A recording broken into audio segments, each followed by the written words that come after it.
Hello friend good morning. तो आज घर पूजा थिला मो नुआ घर यहाँ किणी तो आज पूजा थिला ये नना आसले हेरे ब्राह्मण आसिक बसी तो मोटे लेट है घर सिफ्टिंग किसी जिनस रही जाता तो एपटे नना आसिक पूजा आरंभ कले। तो ये रोहन पापा भी बसबे मु बसबी तो पूजा हम। तो आज पूजा सरला राति झीर आज 21 तो आम गोटे दिन भाविलु 21 पूजा मो झीर 21 पूजा सत्यनारायण पूजा और घर पूजा दुटा एका रखू। तो ये रोहन पापा बसी आठी मो भौणी भिड कर अच्छी बसची पूजा आज आज सत्यनारायण पूजा हम सन्धार मो मम्मी बापा समस्त आस मो भौणी आसी तो झीर आज पूजा तो दुटाक गोटे दिन में आम करूँ भाई डिसाइड करूँ। तो राति देखो सन्ध्या टाइम ये रोहन पापा मो बस पूजा करुचु।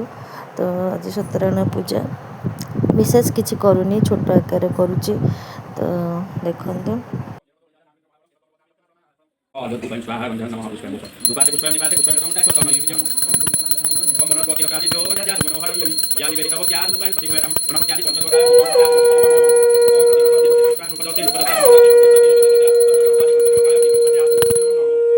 तो पूजा सरी आसला तो ये मुझे बसी विशेष किसी करनी छोट छोट माने छोट पूजा करी जन्मदिन को जहाँ करी एवं टे तो रोचे। Thank you for watching bye bye.